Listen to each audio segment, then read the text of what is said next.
work that we're doing here is not going to stop when it comes to these type of discussions. It's going to be for us and by us here on this platform when the media is telling us to look the other way. Your support is what helps us move forward. Join patreon.com/like it or not. Help us grow. Like it or not, y'all. Y'all know what time it is. It's time for like it or not. With Rebecca Azor. Let's start this damn show. Yes, it's time for like it or not. With Rebecca Azor. Let's start this damn show like it or not. Rebecca Azor is in the house. You know she got a funny story to tell. Talking politics, culture, or real life-ish. I live in life in the ATL. Benjamin, yeah, that's my man. He's always coming up with the master plan. Politics, scheming, or trying to find the meaning of life. Or why the feds keeps us in strife. I'm your DJ. I really don't need no introduction right now, but you know what? I stay dropping them jams.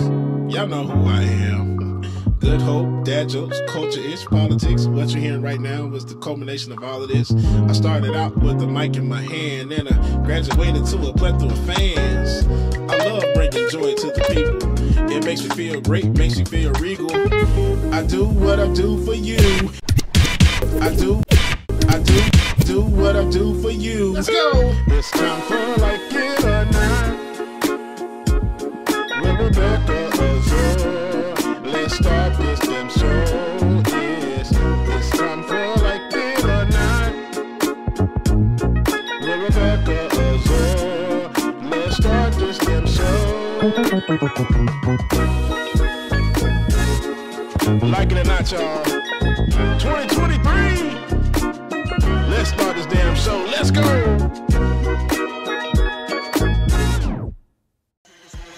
Like it or not starts now.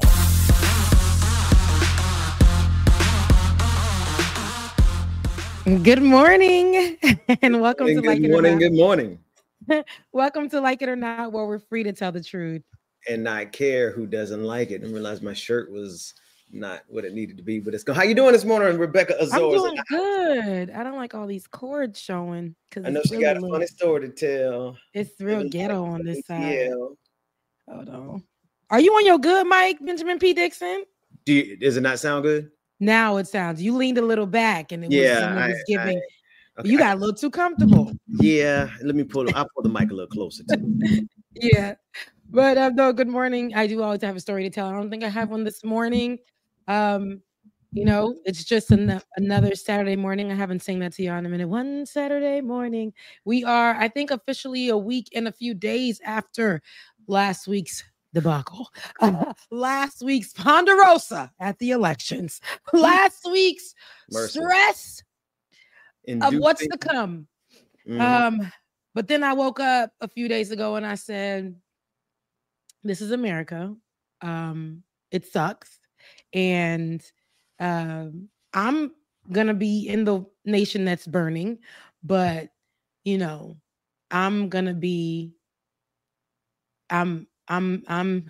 watching y'all as the world burns. Well, that's why I'm glad we got who we got coming in, because we need you to be more than that, Rebecca. You are a pivotal voice right now, so we need you to be encouraged. And I can encourage you, but I know I encourage you all the time. Sometimes you need to hear it from some other folks. So I'm glad we got a special guest this morning. Yeah, we do, and it's not gonna be though. Also, in his absence, we love you, brother. Absolutely. Shouts out to our DJ who isn't here on today, but in his absence, we do have not a filler, but we got family back in the house, baby. We got the one and only Dr. Mack, or the best to ever do it. Hey, Dr. Mack. Good morning, Queen. Good morning, Brother Ben. Dr. Mack, how you, brother? Man, I'm gonna tell you something. My soul is filled. Look at Queen. You are so beautiful. Oh, thank you. Thank you. And Ben, you are so handsome. Brother, I knew you were coming on this morning, so I said, let me do it up extra good. Hey, man, then let me say this, Bubba. You knew I was coming and you didn't show up. I'm so pissed at you. You know I needed to hear one of them crazy jokes of yours. Get on him, because he should have been here. He should have been here. And then I got to hear from David this morning. David, love you, my brother. No, I love that. I love that. Yes, shout out to David. Shout out to David. We've been loving on David all day today. So Hey, fam, let me just ask you a question, please. God is good. All the all the time. time. And all the time. God is good. Great. Look, great, good, great. we on the money with it, okay? Because we Black. There you go. It depends on what church you go to. God may have been great. God may have been good on that second one. But as long as we in the same neighborhood. You're right there. Now, speaking of good and great, let me tell you. So yesterday was a great day, and God has always been good, and he was just extra good yesterday. So yesterday, 18 years ago, my beautiful ex-wife, brilliant, Jamie O, who is a chemical engineer graduate of FAMU, we gave birth to our second son, Jonathan. All right. So she's a chemical engineer. I'm a mechanical engineer. So as I like to tell the story, as the process of procreation was taking place, I may not have been saying it, but I was certainly thinking it. Engineer born, engineer bred, and when this young child comes out, he'll be engineer dead when he goes in. Come on. So Jonathan, I pulled up about a month ago to the parking lot, and Jamie O was picking him up. And as I get out of my truck, my son is just in tears. I mean, just emotionally overcome. And I'm like, he's like, Dad, it happened. So my son has always had dreams of being an aeronautical engineer and being a pilot. And for the last 3 years, we've sent him every summer down to Florida to Embry-Riddle. Right. And Embry-Riddle had just sent him a package. And this happened about a month ago with an acceptance letter that he was accepted. And my son, I've dealt with literally tens of thousands of children. And I've never seen a child so emotionally overcome because they're going into college, let alone to study engineering. And so yesterday I show up at the parking, at the bus stop.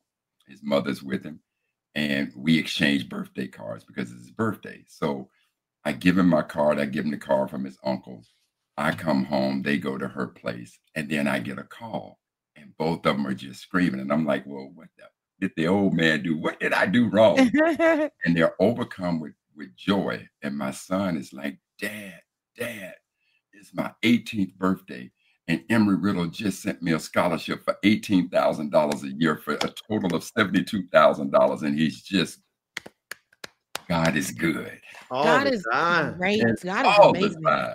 He's always in the neighborhood, and he's always going to do it better than we imagine. That is so beautiful. You called it, when you said during procreation. You called it, you spoke it, you put it in the atmosphere, and baby, it came right back to you. It may not be on the times that we think, but that baby, I'm proud of your son. And Embry-Riddle right there in Daytona Beach, right next to the great Bethune-Cookman University. But the Black historic influence right across the street. Rebecca, his mama went to FAM, Florida A&M University. You procreated with somebody that was amazing and great. You see, came from greatness, and so the child, was able to choose. And yes, it was next door to Benjamin P. Dixon's HBCU, but. He's going and scholarships, and we're talking. This is beautiful. This is beautiful, and I love that right now, especially with Donald Trump and what he's trying to do future for HBCUs. But this is beautiful to hear and see because our babies are the future, and I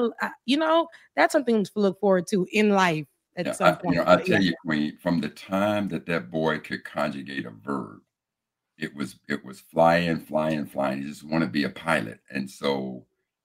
Going in aeronautical engineering with the ultimate dream of being a pilot, and I tried to tell him, I said, Jonathan, you don't have to get an engineering degree to become a pilot. No, Dad, that's what I want to do. So following that lineage of his mom and his dad I'm just so honored. And, the other thing that was amazing was to see Jamie O, just her tears of joy. And it was just a very touching moment for us these past months, all the way from getting the acceptance letter to yesterday, getting the scholarship offer. On his birthday. I love that. I really love that. On his 18th birthday, $18,000, because I mean, that's hard. Shouts out to you, my boy. I love that. I love that. And the aeronautical, I've been learning so much about that, especially when I think it's the Tuskegee University. They also have a program that they've started, and it's beautiful to see our Black children going in that route that they've tried to close the door for them, and historically, at a historical Black college and university. This is going to be amazing. So I'm proud. I'm proud of your son, and we are rooting for him every single year. We are rooting for you. You said, Jonathan, we are rooting for you, Jonathan. I would tell him that, Queen, but Queen, the other part that just made it even more special to me was just the pride on his mama.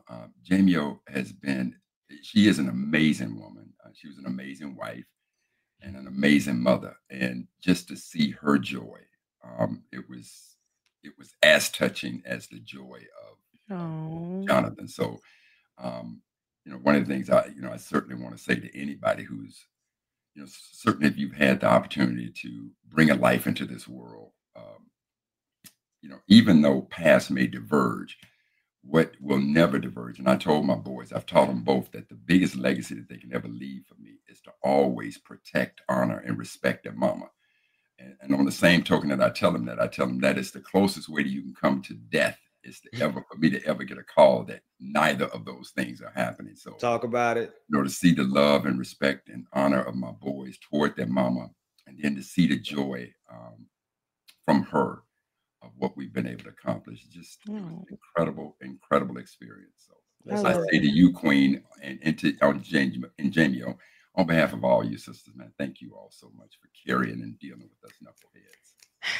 I love that. Thank you so much. Thank you so much, Dr. Mack. And I know if you guys don't know, this episode is going to be centered around Black women. So thank you for just laying the groundwork just now. Shouts out to Jonathan's mama. What's her name? Because we got to get it right. Jamie-O. Jamie-O. That's beautiful. Jamie-O. So like Jamie-O. So yeah, Jamie-O. Yeah. Okay. So her daddy was in the military, and this Asian brother he met, they became very good friends. I think his wife was named Jamie-O. So they agreed to name their first daughters after each other's. Oh, that's so sweet. So that's Jamie-O. So don't let her name confuse you as though she ain't. Because look, I'm like, now Dr. Mack, he's with look, not a snow bunny, how Dr. Umar would say, snow bunny. Right. Now, and I'll tell you what, I don't make any bones about it.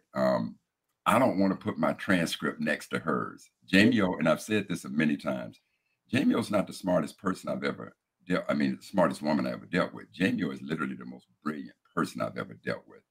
And on top of all her brilliance, the love, the humor, she's an amazing, amazing woman. So one day you all have an opportunity to meet her and you'll understand. Right. Oh, absolutely. I love that.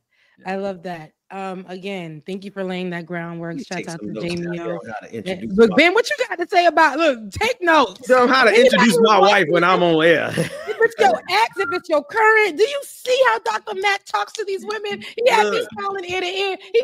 He mentioned me, but he's talking about Jamie-O and all the other women. So listen, I feel special on today's episode, and we ain't even. There's so many Black women in the chat room right now who are like, Dr. Mack.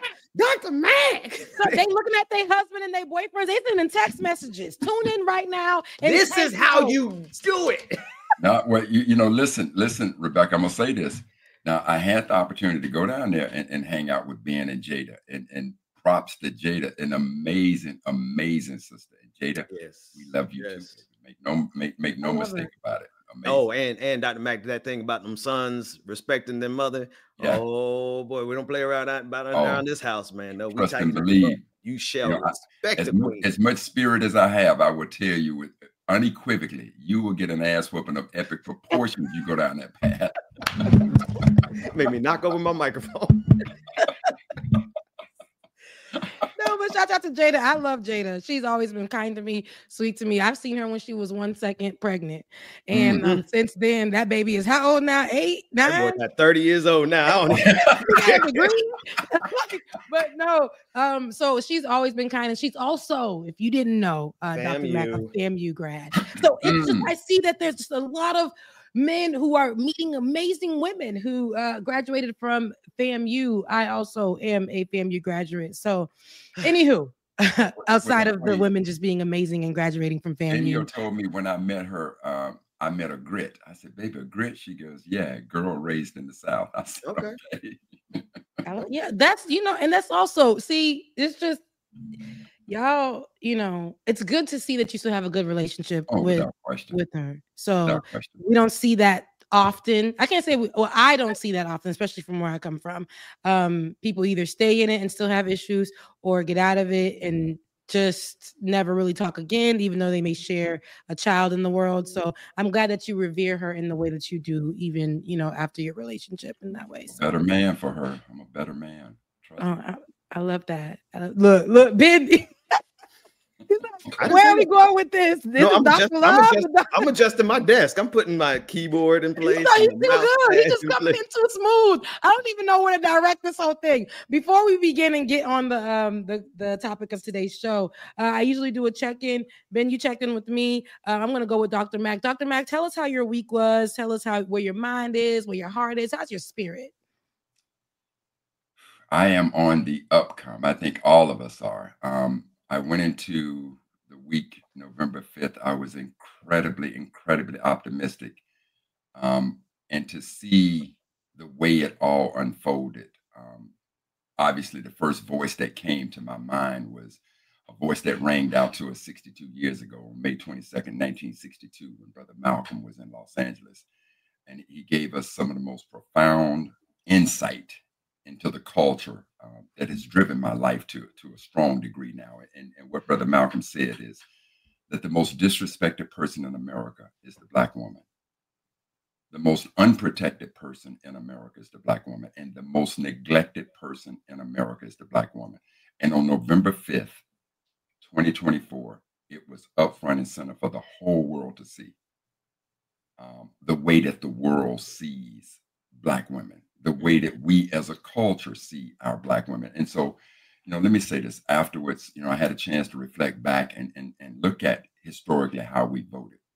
And so I literally went back from 2008 all the way up to the present. So that's 5 elections. That's 2008 with Obama, 2012 with Obama, 2016 with Hillary, 2020 with Joe Biden, and obviously 2024 with Sister Harris.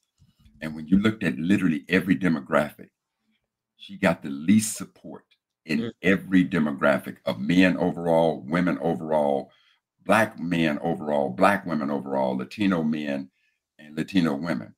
And then I just looked at just the sisters. Now, granted, each one of those people, I want to say that President Obama garnered 96% of Black women who voted in the 2008 and 2012 election. Hillary Clinton got around 93% of the Black women who voted. Joe Biden got somewhere around 95%. Sister Harris got 91%. Now, any other day of the week and twice on Sunday, 91% is solid.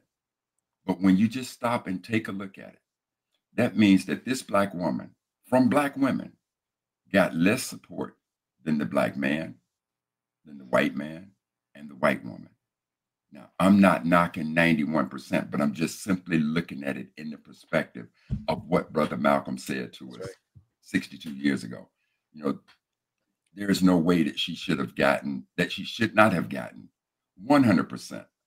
And I get that 100% of anything is difficult to do. But when you look at every demographic, we're talking the same party, Democrat, same position, President of the United States. Black man gets more support than her. White man gets more support than her. And the white woman gets more support than her. Malcolm's words were reigning true to me.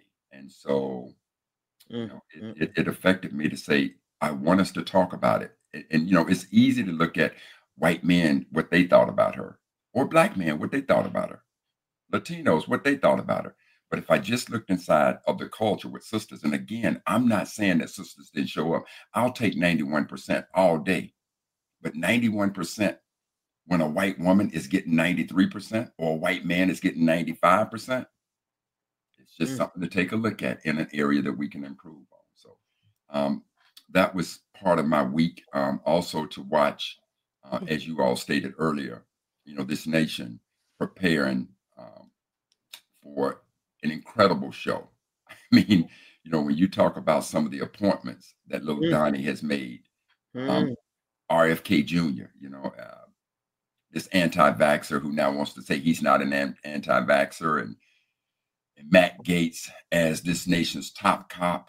So you better remember what Donald Trump said, or I'm sorry, what Lil Donnie said in his Agenda 47 about returning policing to the good old days of stop and frisk and the types of activities they're going to take. And you got as the top cop in America, Matt Gaetz. I promise you, he won't hesitate to tell you, not even that all lives matter, but in particular, white lives matter. So we're in for a challenging 4 years. But what I will say to the culture, to all of us, is we've been through worse and we've overcome, and this too shall pass. Shall pass. Come on. No, I believe that. I believe that we definitely will get through this. I think that right now, even with that statement, just knowing that Black women are the most disrespected, it also highlights to us how much, people sat this out because of their misogyny or misogynoir, or, because of their hate for Black women. We have, I think it was 18 million people who voted less this year. And it was all on the count. People might say, okay, it was because Kamala, her stance on this, we debunked that. Where she is with this, we've debunked that. She may not be a perfect pick. She may not be perfect, but the fact that she put together a campaign, and they wanted to say her campaign wasn't great. The fact that she put a campaign within the shortest amount of time and still did better than people who done campaigns within 2 years. They've given her the short end of the stick, and she still showed up time and time again, back to back, no days off. And here is where people thought that it just wasn't good enough, which just shows the heart of America.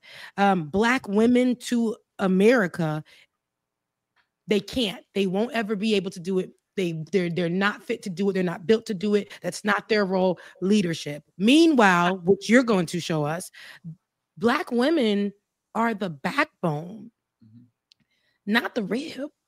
Like, we are the ones that keep this thing going, America, in so many different ways. When the rest of the world gives up, Black women still get up and do it every single day. And like that picture that we talk about with the woman in the blue painting, and she's sitting on the side of the bed. I'm pretty sure her husband is probably on the side, probably having a bad day, but gets to sleep in. But she has to get up and do all the things to keep the household running, or to do all these things. And I feel like they tried to make her seem like, oh, she's weak and she's emotional and this and that. And I'm like, I think those are the beautiful parts of her, as far as her being emotional, her being a woman. But there was so much strength. There is so much strength in her, but people did not want to hone in on that. But I also think that her emotions and it was the beautiful smiling and the laughter. And sometimes you can see sadness and all of those things. And I think that was the most beautiful humanistic side of her that we don't get from the other side, and we haven't got from other presidents. I think that they also wanted to tattoo on her the angry Black woman. And but see, one instance they'll say she's laughing too much. She's not serious. She's too joyful. That's a problem. We hate it. And then the next minute they'll say she's mad. How can she go to an interview and tell them to ask the question correctly, or correct the interviewer, or have the audacity to bring facts? How dare she? She needs to show up in the spaces and be quiet. But we've seen the people before her, who were mostly white men, running for president or been president, even the Black man. And we've seen that they're revered in a different kind of way, and they have to do much less to be accepted in these spaces. So yeah. Queen, I'll say this: if ever there's an example of moving the goalposts, it couldn't have been more on display than this. I mean, we're talking about arguably the most powerful political position in the world, and there's a set of standards that is set from. So when people are now trying to go in and bring up these little nuances, and us as Black folks, now all of a sudden we want to have a discussion about who is Black. I'm saying I've heard that from knuckleheads in the pulpit. There was a pastor in Tacoma, Anthony Steele, and if you're listening, I'm calling you out. who is the pastor of Allen AME Church. Now, understand this, family, about the AME Church. The AME Church, which was started by Richard Allen, left the Episcopal Church because of racism and divisiveness. And now this knucklehead wants to put on his Facebook post questioning her ethnicity. So for all of us who wanted to question her ethnicity, if that's what we're doing, then I need you to be prepared to throw Malcolm X out of the culture. I want you to be prepared to throw Harry Belafonte out of the culture, Colin Powell out of the culture. That's right. Throw Shirley Chisholm out of the culture. And since we're going to talk about them because of where they were born, let's not get into that. That is the nonsense of what we do when we don't understand our culture. And then when you want to talk about how she answered or what she did in 107 days, this sister did an absolutely remarkable job. And so what is clear to me is that if she had a golden lasso and she flew in an invisible jet, even if she shot lightning bolts out her ass, it wasn't going to be enough for America. That is the reality of this situation. Beautiful, incredible sister who did a remarkable job. Let that be that. And Queen, I want to say this other thing.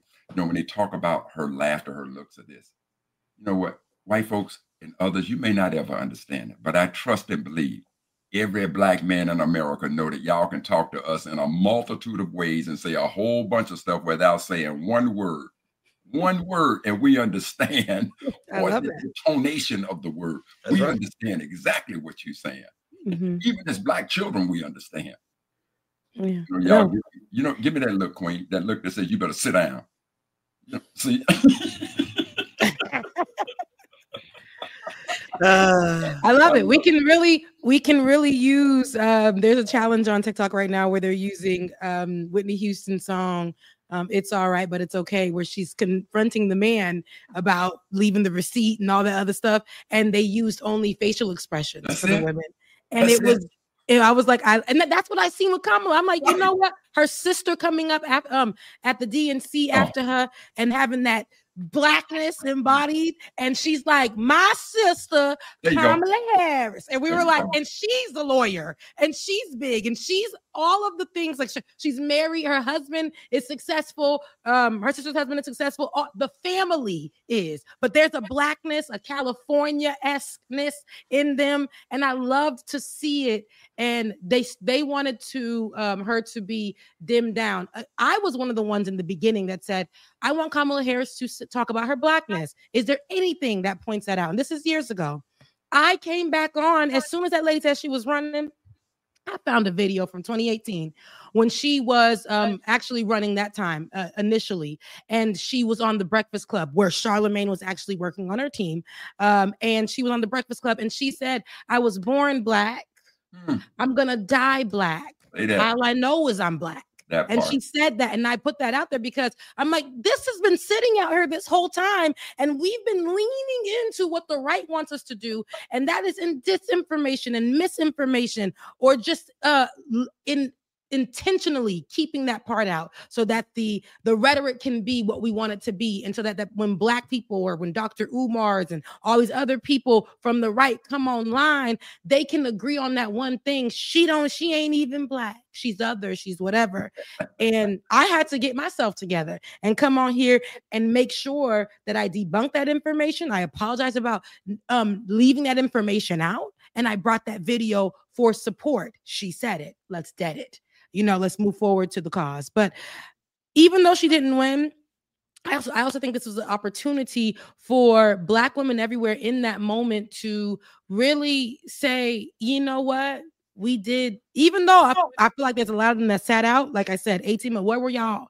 But we took that moment, we cried, we were frustrated.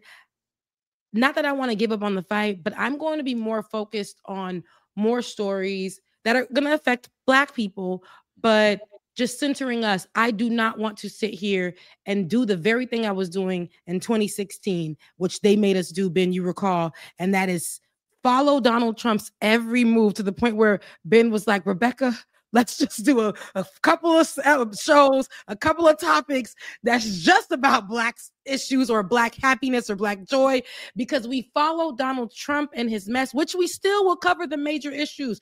But I'm not going to be talking about Donald Trump holding up a KKK sign in front of the White House, because we told you already. We've experienced this already. I'm not going to follow Donald Trump holding hands with people who hate America. We said this to you already. We went over this already. We will be following Black stories, Black issues, and that's where I'm at with it. The world will burn because you guys chose this and didn't choose the woman because she was Black or because she was a woman.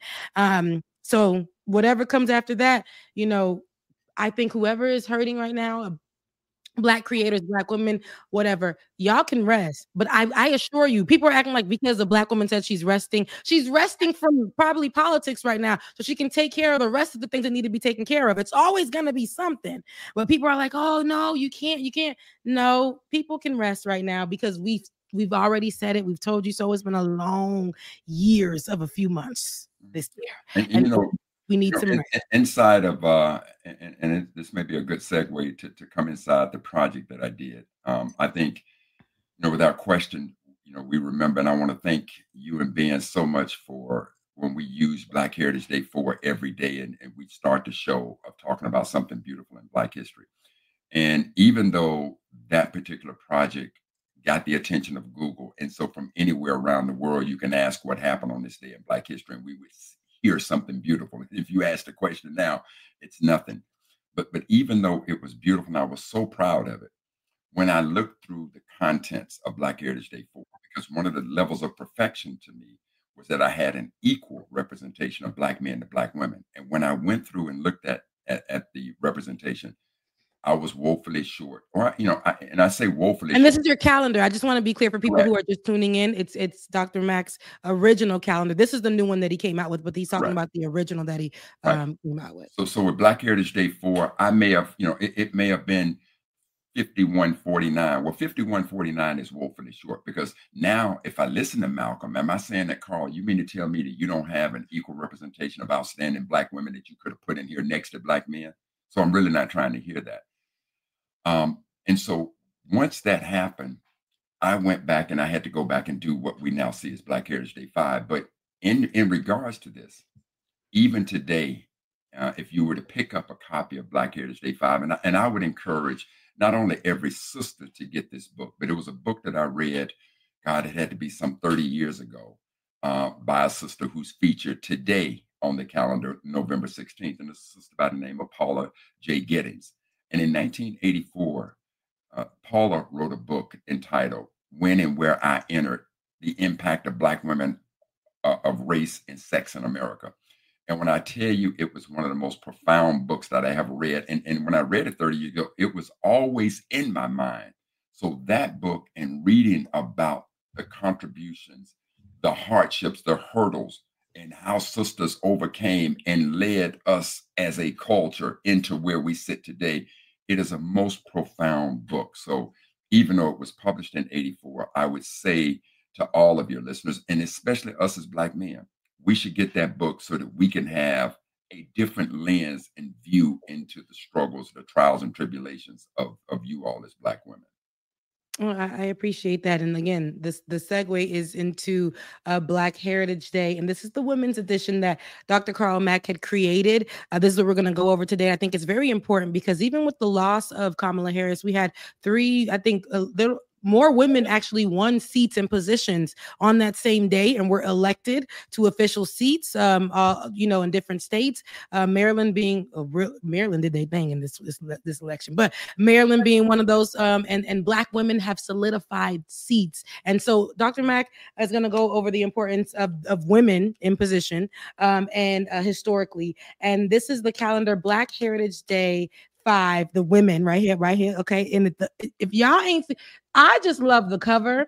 The cover is gorgeous. The cover is everything. And again, mine is personalized. I got my special note in mine. So, but get yours today. Where can they get it? And we're gonna talk about it, where they can get it now and when you're done. But where can they get it? Just in case as they're watching and you giving all the information about some great people who are in this calendar, where can they get it?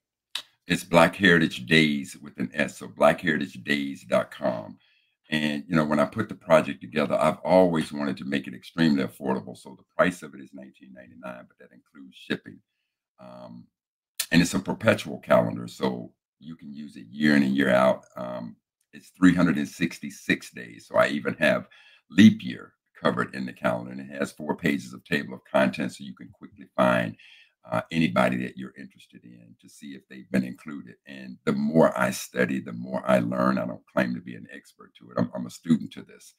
And so, with all that has happened with the advent of Kamala running for POTUS, it made me take a closer look into politics to see, when did sisters actually start? Because when I listened to what Malcolm said 62 years ago, I started trying to go back in my mind and think, well, 62 years ago, what type of roles were women working in? Were they the CEOs? Were they in politics? And I think the answer is an astounding, it is an obvious no to a lot of these things. So I had to go back and take a look as to, when did Black women really begin to make headway into politics. And so one of the sisters that's featured in the calendar, and it was absolutely amazing to me, that in 1938, a Black woman won a seat in Pennsylvania in the state legislature. And the sister is Crystal Fawcett, who in 19, and I'm trying to think, what manner of woman did she have to be that she would be elected to the state house in Pennsylvania? It was just simply amazing to me. And so if you look at the chronology of Black women, as to, and I started asking myself, how did we get from Crystal Fawcett in 1938 to Kamala in 2024? And so from a chronological standpoint, you had Crystal Fawcett in 1938 in the state of Pennsylvania. And then the first woman to actually run for president, we have always heard that it was Shirley Chisholm, and indeed it was. But I looked at the first Black woman to ever run for vice president of the United States, and it was a sister, and I'm going to grab my glasses here, by the name of Charlotte Bass, and she ran on the progressive ticket. Charlotte Bass did. And then you come down in 1967. So and I said, well, who was the first Black woman to ever be elected to a city council? And it was right here in Baltimore, where it was a sister by the name of Victoria Adams. So then I kept coming. Who was the first Black woman to become a mayor of a U.S. city? Now, there was a sister by the name of Sophia Mitchell, but Sister Mitchell was actually appointed mayor, and she was appointed mayor in Rentonville, Ohio. And this is in 1969. Now, the first Black woman to ever be elected mayor is a sister by the name of Ellen Jones. Now, in the calendar, I wrongfully put that it was Leela Fowler of Taft, Oklahoma, who was elected mayor in 1973. And so I'm saying to you, I was wrong in that era when I said that she was the first Black. So the first Black woman ever elected was a sister named Ellen Jones. And then from there, now we come up to Shirley Chisholm being the first Black woman to ever run for the position of president. Now we see Kamala Harris step up. She's the first Black woman, obviously vice president of the United States, and now the first Black woman ever to run as president on a major ticket. So, just to watch and understand this flow of Black women in politics was just absolutely amazing. We go back to Shirley Chisholm also being the first Black woman elected to Congress. Carol Moseley Braun being the first Black woman ever elected to the United States Senate. So when you begin to just watch how these pathways are forged, it's not like Kamala Harris came out of nowhere. There was a path that was blazed for her by Black women in politics that positioned her to be in this place to run for POTUS. So it's just amazing to see that progress of Black women in politics. So could you tell me a little bit about Miss Fawcett? I know that you were you briefly had mentioned Miss Fawcett and her position in being one of the first as an elected official. And so I'm gonna go back and I'm gonna find her. Okay, good. And what do we have on March 27th, right? So let me come down to it. And so and I'm gonna get right to this.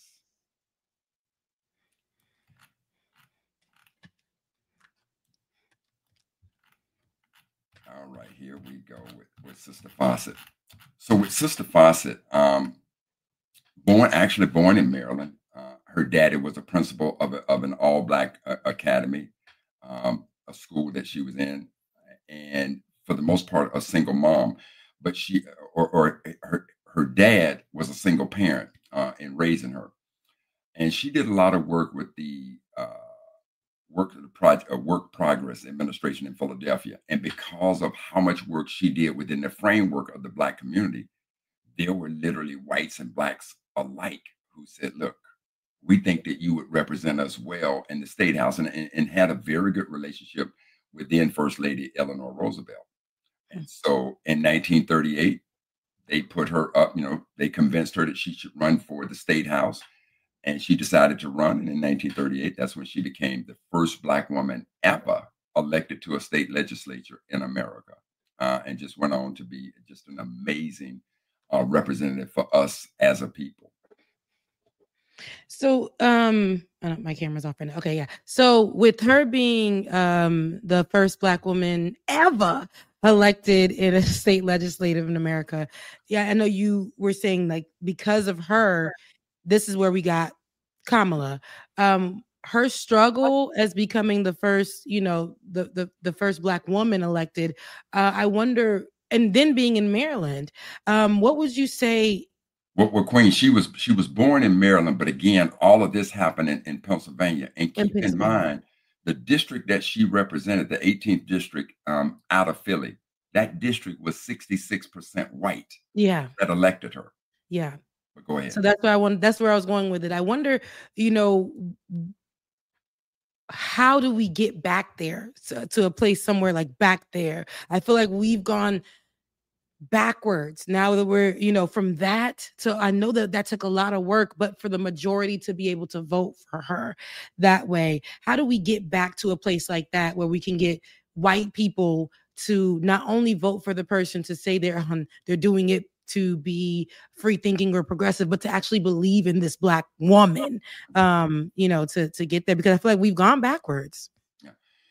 Yeah. Queen, I'm, as an engineer, I'm gonna say this. I've done some of the most advanced mathematics, be it calculus, differential equations, geometry, trigonometry, you go through it. But the building blocks of mathematics is the basics: addition, subtraction, multiplication. This is the basic foundation. And so what I have come to realize in my life, that even though I'm a formally educated man, having graduated from Mississippi State with a mechanical engineering degree, when I left Mississippi State, I couldn't give you 100 words about the Black experience. And because I did not know that Black experience, my contribution to the culture was absolutely zero. I was simply wrapped up in me. Let me go. I was smart enough. This little Black boy was smart enough to get in Mississippi State, a PWI. I was smart enough to graduate mechanical engineering.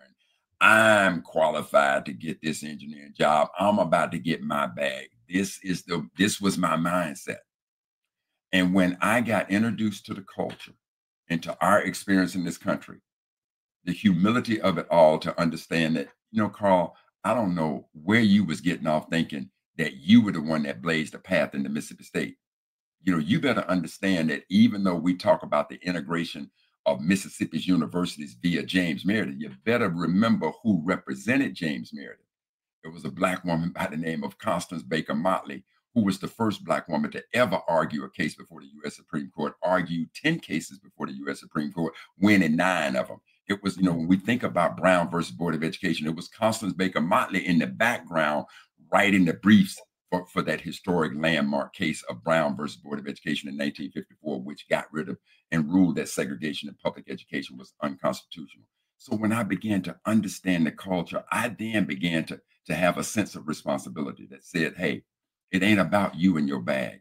You better look at the culture and see the work that has to be done. Because when I took a look, and it's amazing that all of us ain't crazy. And I remember my mentor, the late Dr. Edward Jones, as he was unlocking the culture to me and helping me to understand the experience of our people in this country, my life began to change dramatically. And I'll just give you this as one example, Queen.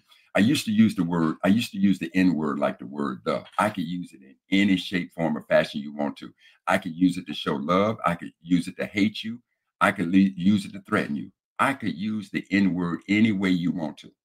And when the culture unlocked to me that that word was created by America to dehumanize us, to insult us, to devalue us, when that came to me, I think the use of the N word is America's Mona Lisa. It is their masterpiece that they created, and now we think that we can embrace it and wipe away 400 plus years of insults because of the way we see it. See, the way we see it today and try to justify today is no different than me looking at my educational accomplishments and thinking it was all about me. No, you can't do that. You absolutely can't do it. So when I began to understand the culture, my life changed. And so I am a firm believer that there's many ways. There's no panacea to how we can continue to progress, because we cannot say we haven't progressed.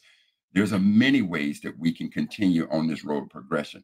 I just understand what my purpose is. And the brother sitting on the show with us today, Ben, and I want to tell people about this. Ben answered a call from me, and it was a call placed on me that said, Carl, look at what is happening in this country, where this country is literally trying to ban your history. They don't want you to understand who you are, because truly, you understand that culture, you understand that history, you unlock a greatness. And I remember calling Ben, because come February, invariably, we are going to hear somebody say, well, our history should be more than 30 days or 28 days more than the month of February.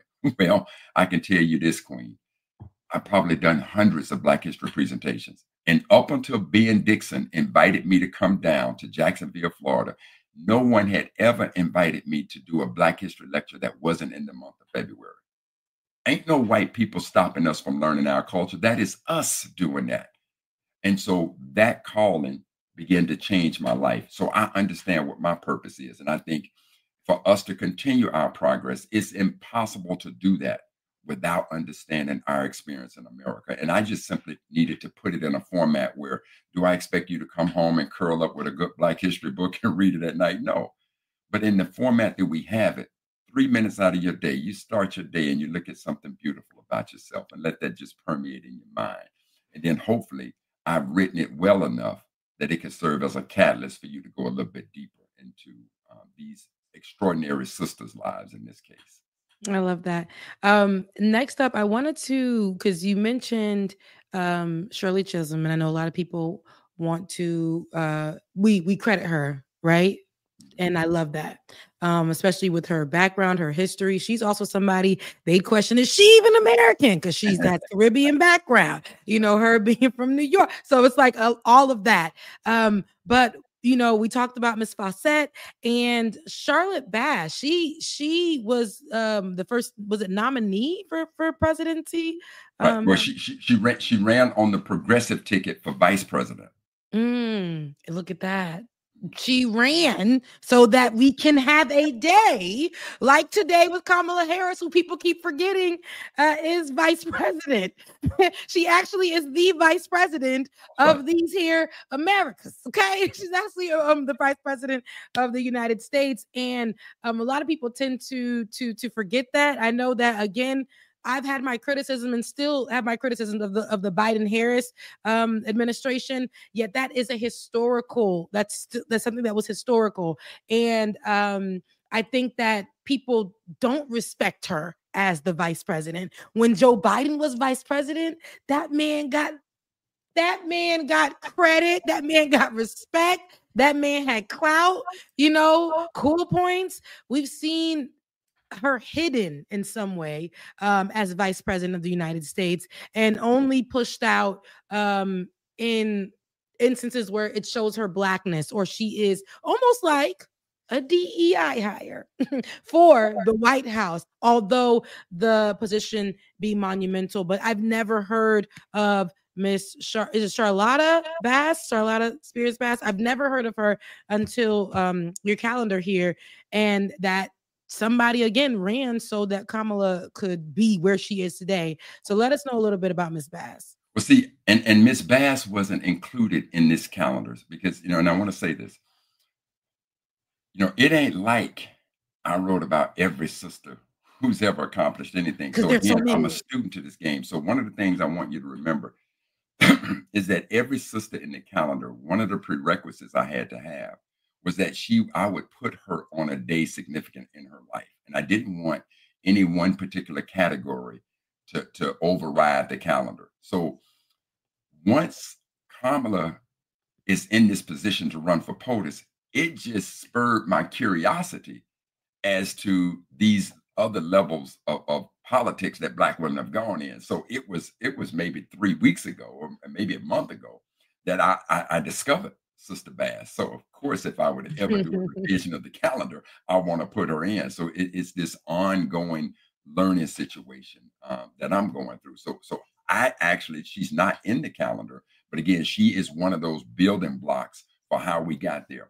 And yeah, you spoke with me about her on our phone call. Absolutely. You were saying after that's where it was. Yeah. Absolutely. Absolutely. So again, one of the important things that you will find inside of the calendar is that every woman is on a day significant in her life. And so, when we talk about Shirley Chisholm, I'm looking at her now, looking for, and you will hear this part.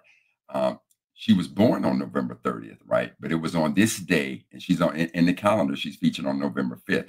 So it was on this day in 1968 that she became the first Black woman ever elected to Congress. So representing the 12th District of New York. And so that is one of the other features that determined who I could put in the calendar. Because once I found a Sister for a day, you got to imagine that, when you start with 365 or 366 days, they're all open. So any woman that you find, you can just put them in. But as you begin to narrow it down and you get down to like 30 days, 50 days, 30 days, 10 days, it's only 10 days left. So every time you find a sister, as you comb through her life, everything significant, somebody's already on that day. So now you got to play this amazing game of Tetris to begin to move sisters around, which now means you have to go deeper into their lives to understand some things about them. But, one of the things that I'm so amazed with in the wisdom of our elders, in the case of Shirley Chisholm, when she wrote her autobiography, Unbought and Unbossed, I don't know that you could put a better title for how Black women looked at things. And as Shirley said, if they ain't got a seat at the table, bring your own chair and make your own spot so that our sisters' voices can be heard. And that's where we as Black men, if we want to lay claim to loving the culture, it's impossible to do with the disrespect of sisters. It's just, I don't know how in the name of anything that makes sense, we can lay claim to loving the culture and not listening and being disrespectful to you, Queen. I just don't understand. Yeah. And that Unbossed, and who do we have on the show, Ben, who was actually running with that same slogan? Turner. Yes, Nina Turner. Okay. And she had that same fervor. There are a lot of women who do look at Shirley's run and her slogan and her campaign in that time. I was watching a video. I even watched the recent, if you guys haven't, I think Regina King played her on Netflix or Hulu recently, where the movie came out, and she played her. And that whole, I've watched the documentaries where I saw her in her same little hairstyle every single time up until the day she left this earth. But she, just seeing how strong she was with her Caribbean New York accent and her fight for everything. And when the people were telling her no, she would still continue. When she was losing things, family, love, friends, she would still continue, because there's also something when you are running as the first and also as somebody who's highly disrespected, you got to know that people aren't going to look at you and say, no, you can't. It's not. And if she gave up, people would not have thought they had an opportunity after that. She did that, and she may not have lived to see the day, but because of the seeds that she planted, because of the seeds that Miss Bass planted, because of the seeds that Miss Fawcett planted, because of the seeds that Miss Fannie Lou Hamer planted, it's literally what it's literally why we are where we are now. And that's why I say, you think that because Black women are resting right now, we're not still planting seeds. No, we got other things to tend to and to build up our next Black woman, because we allowed too much people in on that call. Yes. Well, no, you know, we allowed too much people at the cookout. So Yes. now we have to communicate with each other and continue to build blueprints that Right. when everybody is saying no, because people think that because Kamala got this no, that they're forgetting that she's still vice president, but because she got this no, women will be stopped. No. We're resting from talking to y'all. We're rebuilding together so that we can continue to plant seeds for the people who are going to go and look for somewhere to say, what do I have an example of? They can look back at Kamala Harris. They can look back at Kamala Harris. Shirley Chisholm failed for the world. That lady won to us. We look at her, we study her, we use her slogan because it's so strong. It's like, if they don't got a seat, if they're not giving you a seat at the table, bring a folding chair. No, Queen. Like, You know, let me say this. Versus us interpreting, you know, and inside the calendar, whenever sisters made these prophetic statements, I wanted to hear from them. And then, you know, the other thing that you'll hear is inside the calendar, you'll hear some Carl Mack voice in there, right? So I'm just going to read you this little piece for Shirley Chisholm. And the other thing I want people to know is that out of respect for the sororities, every sister, and I believe Nina Turner is a member of, I think she's a Rho, Gamma Rho. Segment, yeah, I think she's Gamma Of Rho. the 4 sororities, I have them on the day that's significant for them. And then every sister that was a member of one of the sororities, I would write that into the story. But so here's the example of Shirley Chisholm. I said her autobiography, Unbought and Unbought, truly describes the political courage of this dynamic member of Delta Sigma Theta Sorority Incorporated. Chisholm said, and I quote, "Nobody calls on Black women to find out what they're thinking about because we're always a part of somebody else's agenda. I want to organize Black women in this country so they become a force to be dealt with." And then the Karl Marx says, "In part, because of you, boss woman Chisholm, sisters are having their say today, and we're better for it. Not better for it, better for it." Right? So, that's the fun that I had in writing about sisters and defending sisters. And so one of the things that you talked about, Queen, is what happened here in Maryland with Angela Alsobrook defeating a former governor and becoming a U.S. senator. You know, you have to go back, and if all of us can remember, go back and I'm having a senior moment. My sister who was vilified behind the Clarence Thomas situation. Anita Hill. Anita Hill. You know, when you go back, and I'm gonna say this to anybody, when you want to, it's 2 pieces of footage that I would implore all of us to go back and take a look at. Number one, I want you to go back and look at the congressional testimony of Sister Fannie Lou Hamer from Mississippi. I just want you to just sit there and listen to my Southern mama talk about her experience as a Black woman trying to progress us. And if that don't stir your soul and move you, you are soulless. You are without. So I want you to go back and just look at Fannie Lou Hamer's testimony before Congress. And then if you really want to just delve down into it, I want you to go back and take a look at when Anita Hill appeared before Congress to give us a warning, about Clarence Thomas. And look at the grace and the strength and the poise of this sister. And it was so profound on this country that after she showed that level of courage, the number of women that got elected to political positions around this country arguably was record breaking. I don't know that if we've even had more women to be elected certainly into Congress than when after Anita Hill showed that grace and courage under fire. And keep in mind, the person who was leading that attack, being misogynistic and sexist, was none other than the current president of the United States, Joe Biden. So let's just be clear. That's right. You know what? I actually want to pull that up. The Fannie Lou Hamer's testimony. Ooh. That was actually something that I covered. Don't make me cry, baby. It's actually in the chat. It's actually in the chat. I think a portion of it, I want to say. I know it was President Lyndon B. Johnson who tried to stop her. And again, we have that, like you just said, with Joe Biden. We can see a lot of these white leaders, these presidents, will say that they're for, the change and things of that sort, but limit limit the Black women. And that's what they try. They can't. But the woman will, like, we know Fannie Lou Hamer's story. If you don't, she was beaten. She was cursed out. She was jailed for her audacity.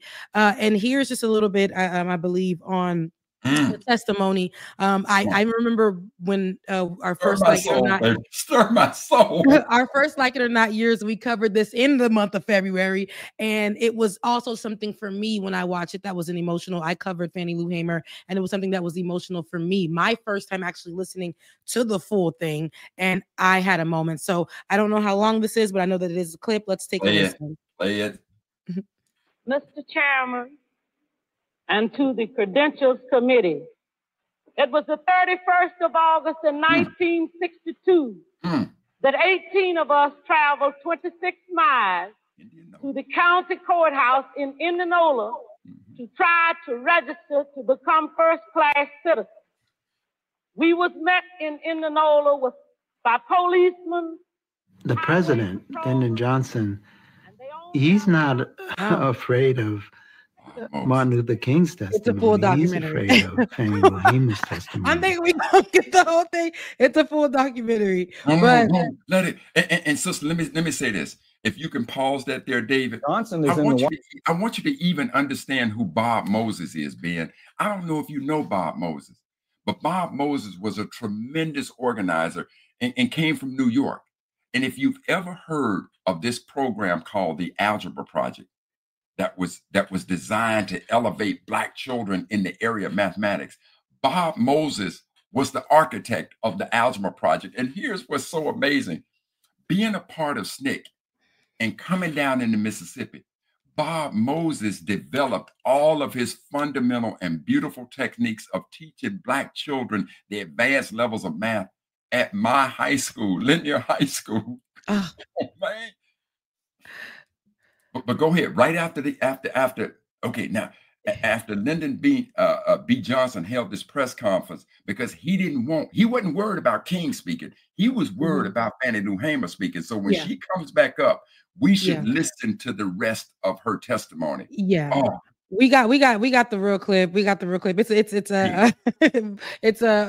but you guys should definitely watch the documentary on the American Experience. But we got the a portion of the clip down here. And this one is, again, I was never taught about Fannie Lou Hamer in my original education until I went to Florida A&M University. In my education from K to 12, Fannie Lou Hamer was not in the books. And right now, Fannie Lou Hamer is considered what is it? DEI. It's considered part of the banned books of history. I got that from FAMU, and they're trying to take that away for the children now. And that is a prominent part of history to getting us to where we have come today. And for us basically to look at that as somebody who fought for our rights. It's not just Martin Luther King. We had Fannie Lou Hamer. We had other women who were there, who were doing the fight too. So because they were able to whitewash in some way Martin Luther King and take out lots of portions of what his true fight was, they did the same thing with Malcolm X. That's why they let us know who these people were. But if they were to give us the real them, they would put them as extremists. They watered them down to us. That's right. And we had people like these people who were doing the same fight, and they did not include them into the history. Just like shout out to FAMU. You know, Queen, let me put this in perspective to you about the way that folks have recorded history and marginalized sisters. When you go back, if right now, if any of you do a search on the Civil Rights 6, they're going to name who they consider the most prominent leaders of the civil rights movement in the modern era.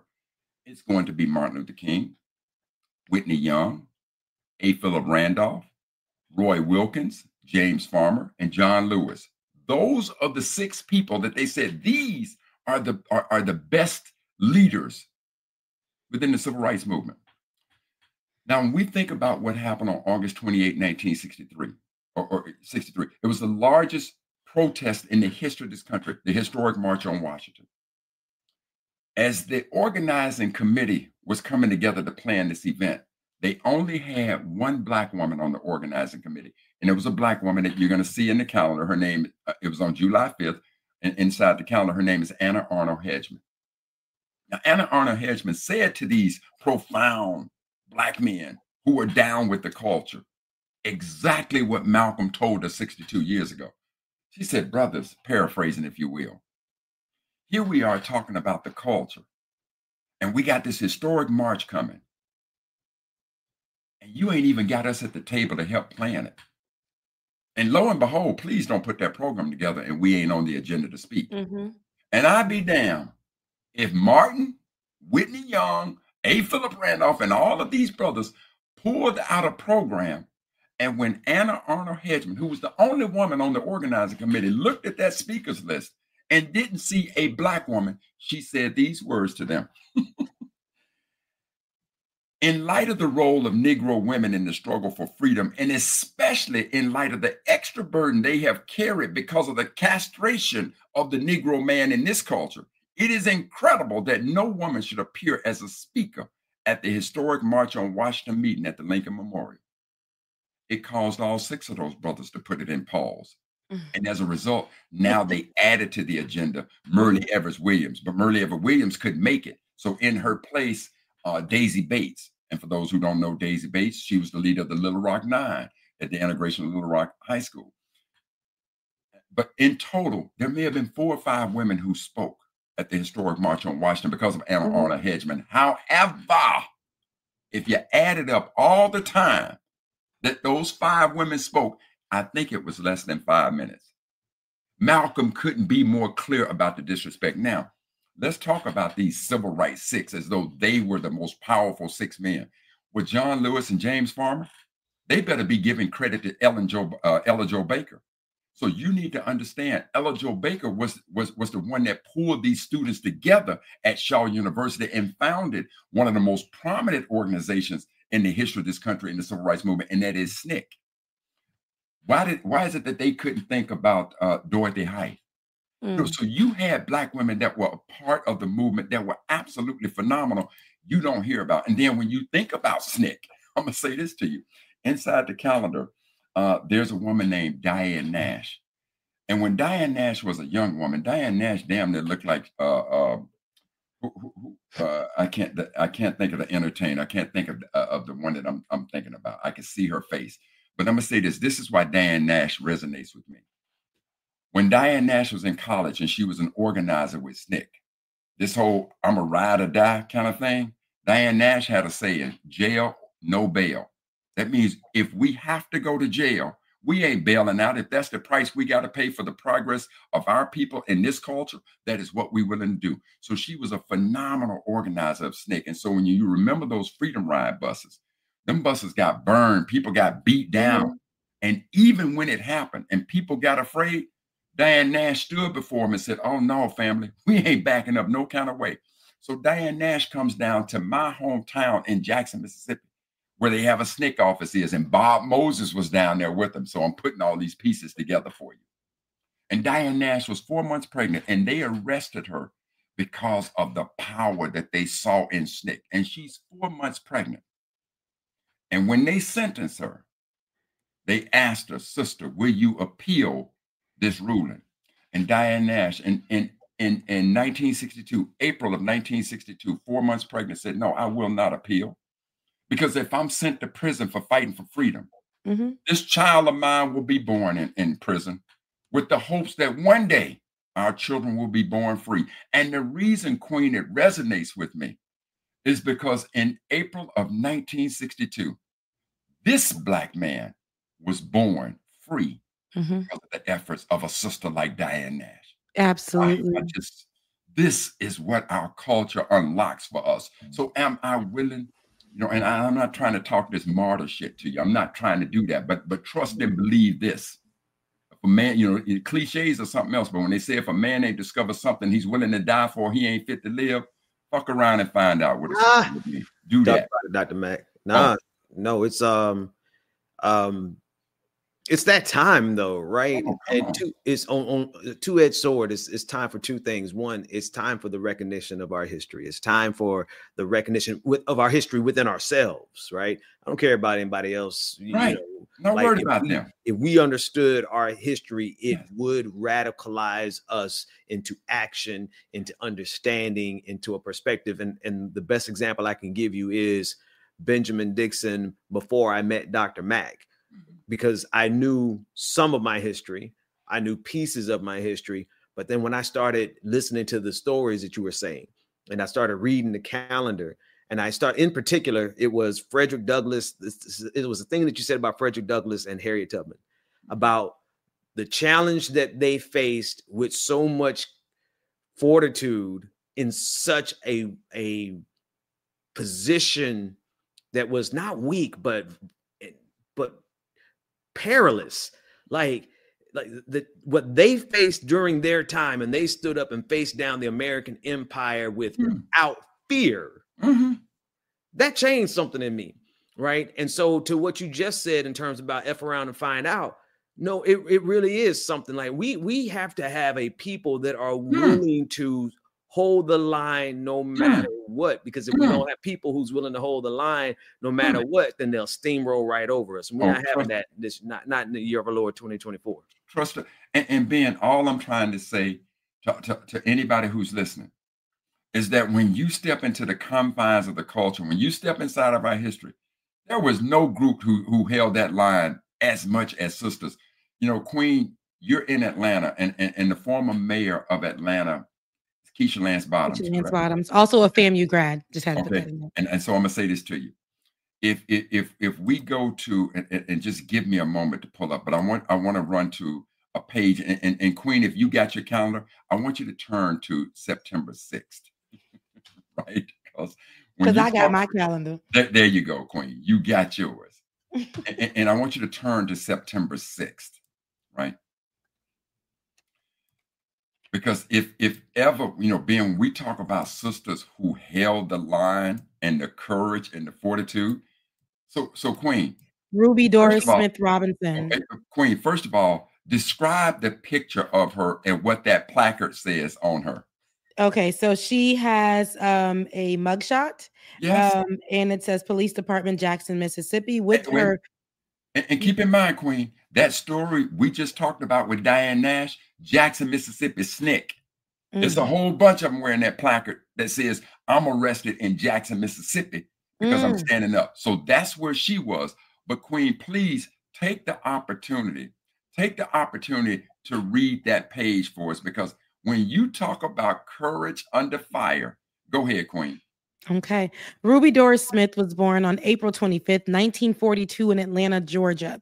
As a child growing up in segregation, Ruby said, I was conscious of my Blackness. Every young Negro growing up in the South has thoughts about the racial situation. I know what my life and mission is. It's to set the Black people free. I will never rest until it happens. I will die for that cause, she said. And Dr. Mack, if a Black woman ain't discovered something she is willing to die for, she ain't fit to live. I borrow that line from Dr. King. A drugstore clerk made her an ice cream cone without using a napkin, Ruby said to the clerk. I won't be eating that one. Graduating high school at 16, she enrolled at Spelman College in 1959. Inspired by the actions of the Greensboro Four on February 1st, 1960, Ruby protested segregation in restaurants, grocery stores, and even churches. Her slogan was, have integration will shop, have segregation will not. In February of 1961, she became involved in the Student Nonviolent Coordinating Committee, SNCC. Within the organization, Ruby became a freedom rider, led voter registration drives, protests, boycotts, and challenged the sexism of men in SNCC. Committed to the movement, she dropped out of Spelman her junior year. As a freedom rider, Ruby was beaten in Montgomery, arrested in Jackson, Mississippi, and spent 45 days in Mississippi's Parchman State Prison. For Ruby and many women of SNCC, it was jail, no bail. On this day in 1966, police shot an unarmed Black man, Harold Prather. The large police presence was met with resistance. Leading the charge was the local leader of SNCC, Ruby Smith. The clash became known as the Summer Hill Riot. Stokely Carmichael said she was a tower of strength. On October 7th, 1967, at the age of 26, Ruby Doris Smith Robinson, the aunt of the former mayor of Atlanta, Keisha Lance Bottoms, began looking down on us from the highest tower. So young. Yes, yes. And Queen, I'm going to tell you something. You read that beautifully. That's a beautiful bedtime story. I may have to call you up and say, Queen, just read it to me. Read it to me. But you see how these pieces, you know, when I'm reading about her, and they tell a story one time where it was about 4 or 5 of them that were supposed to board a plane to go to Africa or somewhere. So they show up at the Atlanta airport, and they ain't really trying to put them on the plane. And I think Julian Bond was telling the story, and he says while the rest of them sat back, Ruby went down in that jetway and said, well, let me tell you what, this plane ain't taking off unless we on there. And that plane didn't take off until they all got on there. So when they talk about, when you hear somebody like Stokely Carmichael, everybody knows that Stokely was fire and brimstone. But Stokely said when it came to Ruby, we all had to take a back seat because that sister was about that action. And then now when I read that she was the aunt of Keisha Lance Bottoms, things just began to make sense to me. They just began to make sense. That's what history does. It helps us to see things a little bit clearer today. That's what you do as a historian for us. And I'm so glad that we've met you because since the first day that we've met you, you came in strong, baby. You know, that was only Juneteenth. And since then, I've learned so much on top of what I thought I've known. I've learned so much that there are so many people who are left out. And this is intentional for us to just get these watered down versions of us as Black people and our footprint, our blueprint, how we molded America, and for how we, because of that, like you said, her being Keisha Lance Bottoms' aunt is so interesting because she planted that seed at that time. That's right. That's right. Keisha picked it up and began to run, which brings me back to Fannie Lou Hamer. I do want to roll the correct footage that we have, but Fannie Lou Hamer, that's why when I think about voting, and while I may have my, while I may be Haitian American, I understand it for this woman to have said, now we need that right. And I'm going to do anything that I can. I'm going to get beaten. I'm going to go stand before folks that y'all ain't doing what I'm doing right now. I'm willing, just like Ruby. I don't care what it is. I'm willing to go, to jail, no bail. I'm willing to get beaten, all in the name of the next generation and for the people I may not be able to see, but I want them to have freedoms. I want them to have rights because we're not going to be living in this country without that. But play that video for me, David, of Fannie Lou Hamer and her address. Go ahead. My name is Mrs. Fannie Lou Hamer. You can put it on full screen, David. 626 East Lafayette Street, Rooseville, Mississippi. I was met there by my children. They told me the plantation owner was angry because I had gone down, tried to register. After they told me, my husband came and said the plantation owner was raising Cain because I had tried to register. And before he quit talking, the plantation owner came and said, Fannie Lou, do you know, did Pap tell you what I said? And I said, yes, sir. He said, well, I mean that if you don't go down and withdraw your registration, you will have to leave. That then if you go down and withdraw, that you still might have to go because we're not ready for that in Mississippi. And I addressed him and told him that I didn't try to register for you. I tried to register for myself.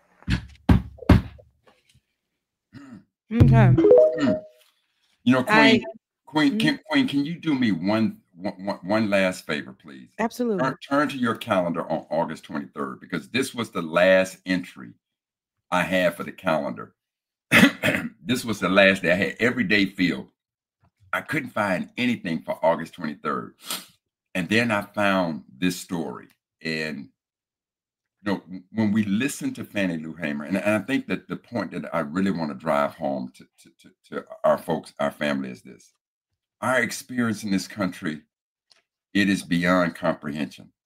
As much as I try to go back and I try to be quiet and put myself there, what you're going to read now, literally probably is the epitome of trying to explain how absolutely horrific this institution was. So, Queen, if you could read that particular page, which was the last person that I researched for the calendar on August 23rd. Okay, gotcha. August 23rd, we have Anise. Is that how we say her name? Anise? That's it. Okay. Anise, a mother's sacrifice, August 23rd. On this day in 1828, an enslaved mother named Anise became the first enslaved woman known to have been executed in the state of Missouri. Her crime? On July 27th, 1828, the enslaved mother pushed her 2 enslaved children and 3 other enslaved children into a pool of water, and they drowned. Her children were ages 2 and 5. Her enslaver was a man named Jeremiah Pryor of Clay County, Missouri. Anise was tried by a jury, found guilty, and hung by Sheriff Shubael Allen. In 1856, another enslaved woman named Margaret Garner had escaped slavery from Kentucky along with 3 other adults and her 4 enslaved children. While in a cabin on the outskirts of Cincinnati, Ohio, U.S. Marshals and slave catchers acting within the Fugitive Slave Act of 1850 were about to apprehend them. Before they could, Margaret killed her 2-year-old daughter and attempted to kill her other children. Frances Harper's poem, A Love Too Thick, Slave Mothers and Infanticide, 1859, and Pulitzer Prize winning author Toni Morrison's book, Beloved, were from 1987, were inspired by the historical accounts of Margaret Garner. Another enslaved woman aboard a slave ship during the Middle Passage is allowed to come upon the deck for air. She clinches her child and jumps into the ocean. Victor Hugo said, "If a soul is left in the darkness, sins will be committed. The guilty one is not he who commits the sin, but he who causes the darkness. Was it a sin or crime, or was it a mother's sacrifice?" My God. That's one of them pages that sisters read, and then we sit back and listen to that from the perspective of a mama. I mean, if it's anything that I know that as wonderful and loving as a mama can be, as Jamie-O is, you mess with them cubs, you got problems. Mm-hmm. You got problems. So I'm trying, Queen, and I don't know, as much as I want to be connected to your feelings, I don't know what it is to push out a life into this world. And then to be entrenched in such an institution, such as slavery, that you would rather kill that child than to allow them to endure this peculiar institution, as America called it. Mm-hmm. And sisters were facing that over and over and over again. That's why I gave you 3 accounts of it. Because when I read about Anise, I'm saying to myself, Carl, why would she drown her children? And then I remembered the story of Margaret Garner. So for any of us who look at the movie Beloved, you'll see that scene where the slave catchers are coming in, and before they can get there, she kills one of her children. I remember reading the story of the sister on the slave boat during the Middle Passage who jumped into the ocean with their children. You have to ask yourself, what institution would cause a mama to do something like that? I think, the conditions of that time, people are trying to free themselves, people are trying to get going, people are trying to do all these things. And a mother who loves her child wouldn't want their child to endure that, not knowing what may happen in the future. Some of this see this as the confines of the rest of their lives, of what it's going to look like. And that's what the slave masters, and even today we have that in our times, right? In modern times, where they will make take away and limit and tell you this is all you can be, this is all you're going to get, and generation after generation after generation after generation, this is what they say, that this is all you can get. And a woman who births a child who believes better but just can't see it in that time, I'm not letting my child live through this. So that is, in a way, as you put it, a mother's sacrifice.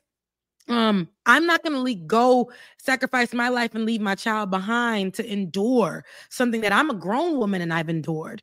And I don't want my child to endure that. And I've heard so many different stories, even about people who were enslaved, even from other countries, who instead of even knowing what they were about to go into, jump into the ocean themselves as well, because they were like, this is going to be my form of rebellion.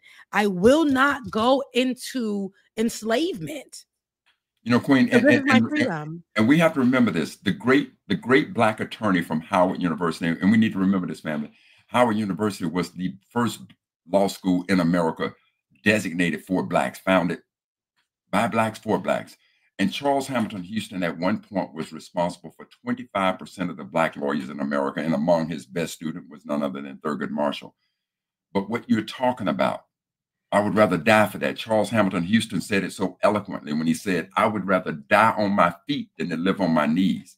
And to that point, I've always said this, as a protector of the culture, racism and discrimination does not deserve diplomacy from me, and I give it none. Unapologetically, I give it none. This is what our culture does, you know. And again, as as I even think to this rage, that it's this thing that is rising up in me now, I'm still thinking about it. It makes me go back to when I graduated from Mississippi State, and here this little naive young man is just wrapped up in getting the bag, and now all of a sudden he can't, damn the bag. It's all about the culture. This is what our history does for us.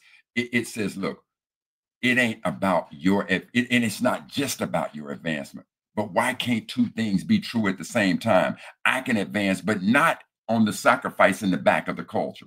Somewhere we have to put something ahead of us that's bigger than us, that's more important to us.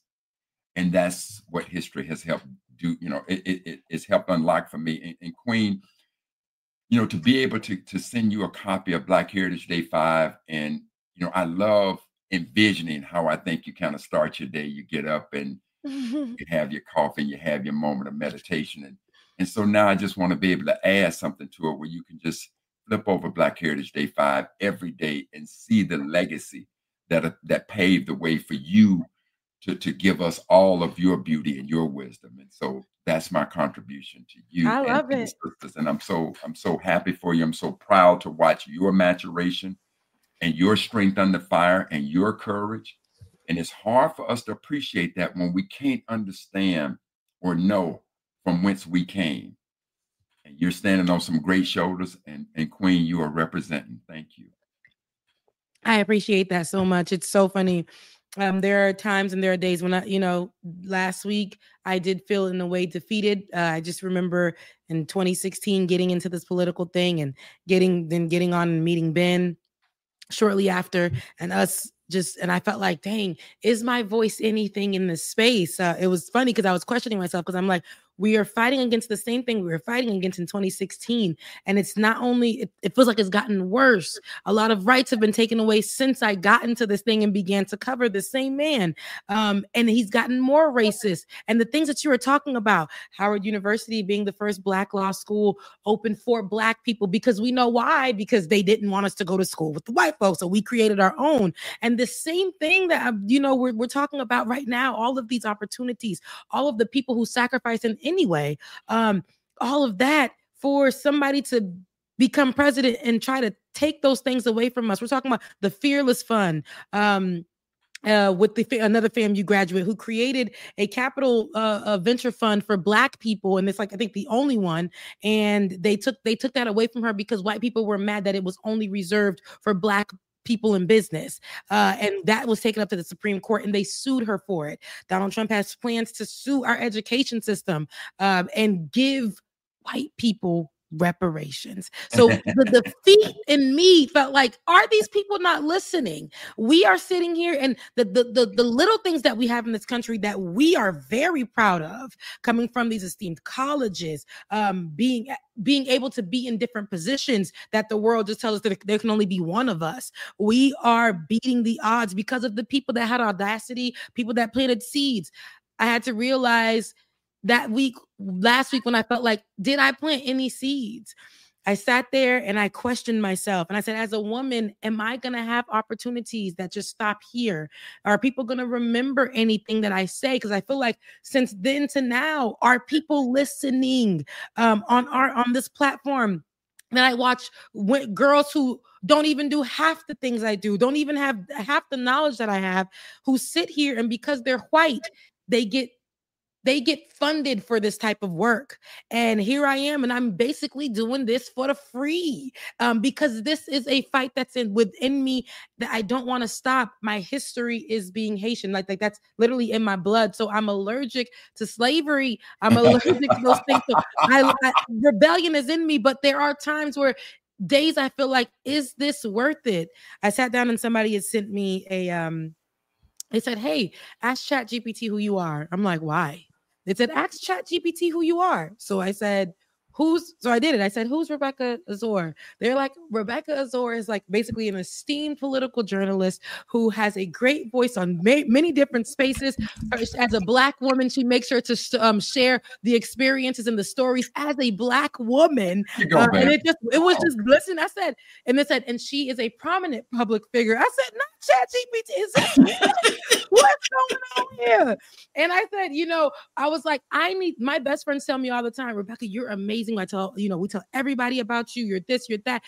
I learn from you, Rebecca. I literally watch the show and I learn from you. Because of you, I have a better understanding of politics. Because of you and your relatability and your experience, I have a better understanding of Haitians. So awesome. Because of you. And so I had to sit there and say, you know what? Even if it's one, like, I'm okay with that. It's not that I want to be popular. I just want to make sure that the purpose is like, I'm really standing in it, because I'm not doing this for anything else, but because I really want our people to be enlightened. I did not go, when I went to FAMU, that was such an experience for me, because I was in the bubble of just Haitians. I get to FAMU, I'm seeing people from all over the world in Blackness and being taught things that, again, my teachers told me that were lies. They told me to break that and learn about who you actually are, which was truthful. And I was able to learn that, come out of there, and start giving that to people, start helping people understand. Even from my experience, I got to meet, like you guys were talking about how you guys met. When I met Ben, he was like, girl, you know more than what you think you do. And I'm like, I'm just a journalist. I just read, I inflect, and I walk away.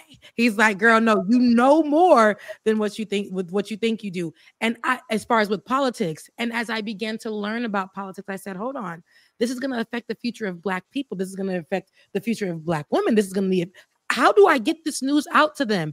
And this is how we've been doing it for almost a decade here on Like It or Not. And I can't say that it's been easy, but I know that when I look at that, that's what warms my heart. This is the seed that I'm planting for the next. So, and Queen, let me say this. You talked about Ben. Can you do me a favor, please? Look up April 16th, 1862. Because Queen, you talked about Trump talking about giving reparations to white folks. Ben, I don't care whatever comes up on April 16th, 1862. Read it to me. Oh, hang on. I typed the wrong. 1962. You want 1862. Let's see what we get. Just read it to me.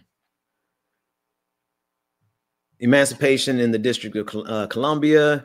Context of the Civil War. Okay. Let's see. And while he's doing it, Queen, let me help him out with the Cliff Notes. As you're talking about it. So April 16, 1862. Wow. In the District of Columbia, they called it the Compensated Emancipation Act. You see that, Ben? Yep. Which marked a significant step in U.S. history. This act provided for the emancipation of enslaved people. Here's a paragraph, I think. Come on.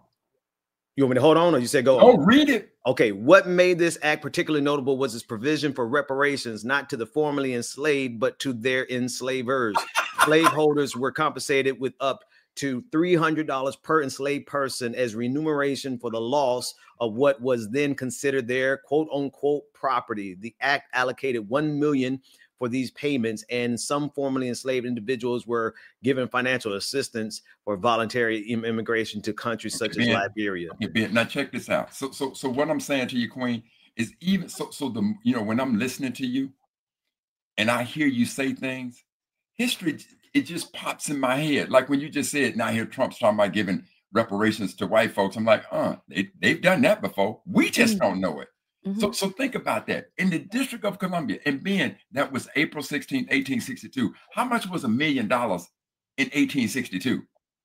But they given slaveholders, this. See, America don't just wake up stupid. She's been stupid for a long time. And history just helps you to see these things as they pop up. So, I love it, Queen. I love it, Ben. And approximately 31.2 million today. Wow. With inflation, wow. And even you bringing that up, that brings me back to it's the same thing they did when Haitians had the audacity to free themselves in 1804. What did the white folks in France do? They made us pay it back. Yes. They made us pay till this day. Where they do that at? Where they do that at? And then Queen, think about this. Let me just put this from a Black perspective. The first person to die in defense of the birth of America is a Black man, Crispus Attucks. The Black person who is responsible for America doubling in size in pursuit of manifest destiny is a Black Haitian, Toussaint Louverture. Right? Toussaint Louverture. Say that to me like that, Queen. So, love it, baby. So, all I say, Queen, is, as you journey this road, stay authentic. Just stay authentic, because that is what resonates with us. I'm not going to pretend like I want to come over here and sound all scholarly, because when some shit hit me, I just let it hit me. I'm just not apologetic for it like that, right? Because, folks ain't really got inside of me, there's this burning for the culture. And, a lot of people will say what they're willing to die for and what they're willing to do for. You go back and see some of the fights I've been in. You go up to Seattle, they'll tell you, F around and find out with him. You mess around. I seen what you're capable of. We see how you can get people together. That's how the way that you got somebody together, that's how I learned that in Tallahassee, they got another day that's outside of Juneteenth. That's I was like, wait a minute. Hold on. Dr. Mack wants us to know, and now I know. I know. Yeah. But the important thing to me is, as much as I appreciate understanding the culture, I don't know that in my life I'll ever do anything that has been more rewarding to me than to look deeper in the culture and see so much of what you all as sisters have done. When you said you've been the backbone, as far as I know, you've been the backbone and the brain, baby. Y'all are amazing. And that's not my opinion. That's just facts. And that's why every day I get to wake up with you beautiful sisters. And like I said, today as we sit here, it takes me back some 30 years ago when I read Paula Giddings' When and Where I Entered, this history on Black women. And at the time I read it, there were a lot of Black women that she was talking about that I really didn't know who they were. I knew some of them, like Ida B. Wells. I knew some of them, but I didn't know them all. And then now when I've gone back and I read it, and I read it very slow, as she's talking about these Black women and the relationships that they had with each other and what they were doing, it just all comes together so beautiful. So, in addition to us looking at the calendar as a way of understanding Black women, that book for me, and I'm sure that there are other books out there, but that book by Paula Giddings, it's just an absolutely phenomenal read. And it is a read that you need to do real slow. Just take your time and ingest it real slow. It's good like that. And what's the name of that book? Paula Giddings, When and Where I Entered. And I want to say that that book was written in is either 84 or 87. Give me a second, Queen. Today is November 16th, so I'm going to take you right to it. I'm going to give you, Queen, if you go to November 16th in your calendar, put it on there today, and I got that book listed right there in there. Very, very amazing book. Amazing book. That's the kind of book, and I would say this to you, sisters. It's the kind of book that literally 3, 4, 5 sisters all to get together and have a book club kind of reading, and you all read it together. You read a section of it, and now you can come back and talk about it. It's that kind of book. It is an amazing, amazing book. Yeah, I need to get that. I need to definitely get that because I think that that's another place that we're lacking too. And I hate to be that person. Look, the older I get, I feel like, ooh, I'm becoming that person. But I feel like that's where we were lacking the knowledge because we're getting it in misinformation and disinformation online, or we're getting it in popularity and clout. And we're like, these are people who are still, Paula Giddings is still alive. Yes. And we don't know nothing about this person. And we don't know that there's work out there. And also the people in here that you have in this book that are illustrators, writers, artists, they are part of the banned book movement. So a lot of people won't even know nothing. So those book clubs are going to be essential, especially in such a time as this. So yeah, we need to definitely get that together. So I'm gonna definitely go find that book. Absolutely. Absolutely amazing, amazing book. And you know, and I'll say this, you know, as a person who helped me to get where I am now, for those who may be in New York, you know, you would know the Schomburg Library. But one of the most, and that library at one time, public library, served as the single greatest literary source for housing Black information at one time. Well, that library was under the leadership of a Black woman named Jean Blackwell Hudson, and I have Jean Blackwell Hudson in the calendar. And when I wrote about Jean Blackwell Hudson, it was a very personal page that I wrote. And so, but I know that it was because of her, you know, Dr. Carter G. Woodson and Jean Blackwell Hudson, that really paved the way and made it possible for me to even try to represent our culture, and in particular Black women. So I just want to read to you what I wrote about Jean Blackwell Hudson. And again, a very personal page. Jean Blackwell Hudson, Library Administrator, 1914-1998. When I started my research for the first edition of Black Heritage Day in August of 1990, I didn't know where to start. A friend of mine, Toni Morris, said, call the Schomburg. Little did I know, most of my insight and research material was because of the efforts of an extraordinary member of Delta Sigma Theta Sorority Incorporated, Jean Blackwell Hudson. She was born on September 7, 1914 in Somerville, Florida. In 1948, Hudson became the curator of the now nationally known Schomburg Collection of Negro Life and History, a New York Public Library. Hudson expanded the Schomburg collection to include vertical files, microfilms, records, photographs, tapes, and countless books and periodicals from all over the world on Black history. Today, it is still considered one of the most important collections of Black culture and achievement in the United States. She's often met and conversed with the likes of Richard Wright, Langston Hughes, and Ralph Ellison. Realizing the value and importance of Black heritage, she was involved with numerous organizations aimed at promoting the study of Black history. In 1964, Hudson took a leave of absence to serve as an assistant librarian at the University of Ghana. She was also a member of the NAACP, the National Urban League, and the American Library Association. Regarding her effort, Hudson said, and I quote, "One of the main things the Schomburg does is supply the ammunition for change." And Karl Mack said, that part. Jean Blackwell Hudson culturally armed us all for the final time on this day in 1998. Of her many awards, the 1996 Annual Heritage Award from the Association for the Study of Negro Life and History seems most appropriate. You see, this award is from the organization founded by the father of Black history, Dr. Carter G. Woodson. I love that. Oh, and I love you, Queen. Well, just in time for the end of the show. I really love the show. I thank you. And that's just a few people that we've mentioned, you know, in this book. And I love how Dr. Mack puts his voice within in the book. But there are so many women, there are so many women who who are out here, who have done it, who are doing it. And so that day last week, that we felt was a major loss.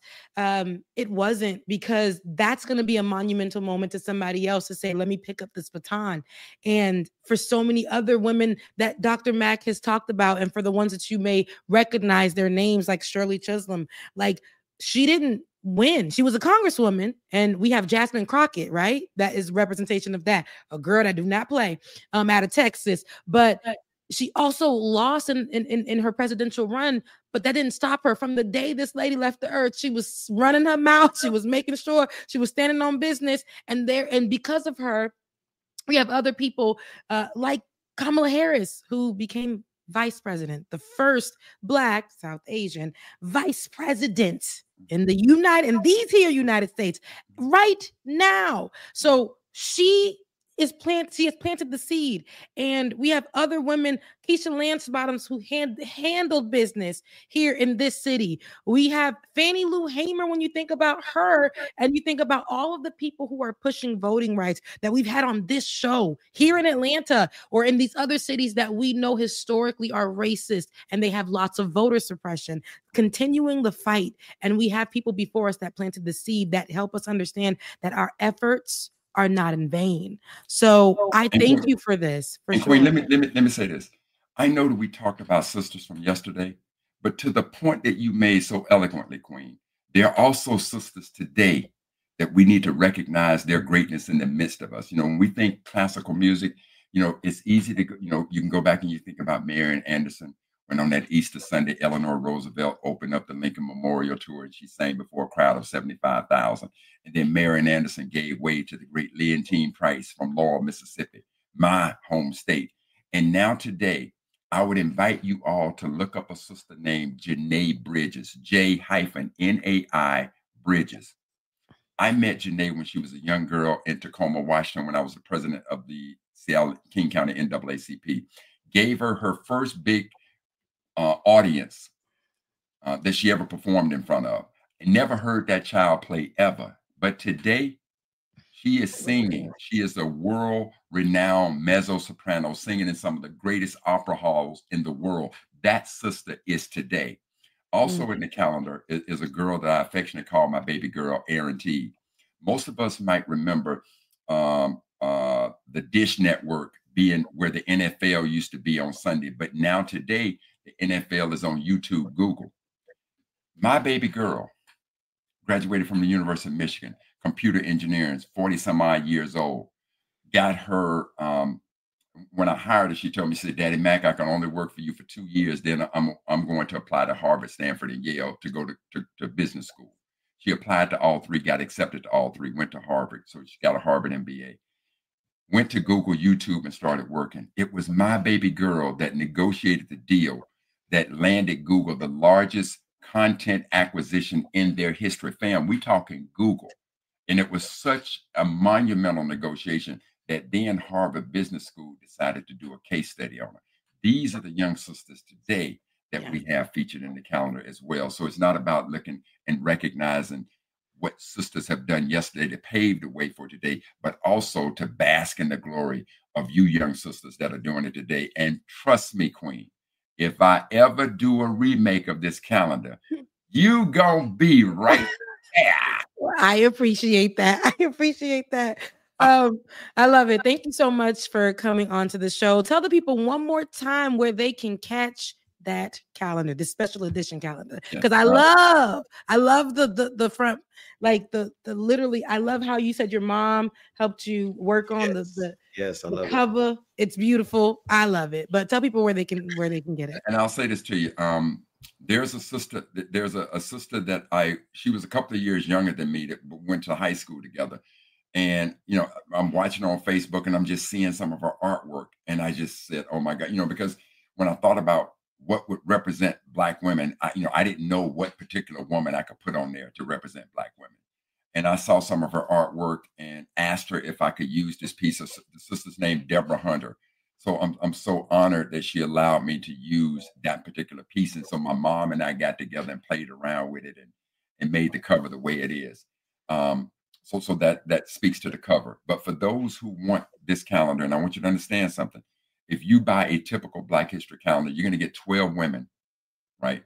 Hangs up on your wall. The other 30 days are empty. On this, some of the things that we've talked about, you're getting 366 days of extraordinary Black women. And you can get the calendar at blackheritagedays.com. That's blackheritagedays with an S.com. The cost of the calendar, I tried to make it extremely affordable, $19.99, free shipping.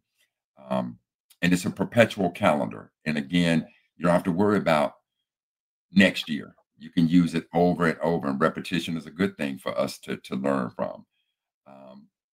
Every sister is featured on a day significant in her life. There's 4 pages of table of contents so that you can always find who is in the calendar. And then if there's somebody that you think ought to be included in the next edition, please drop me an email. Let me know about it, because we already know of one sister who's going to be in the calendar.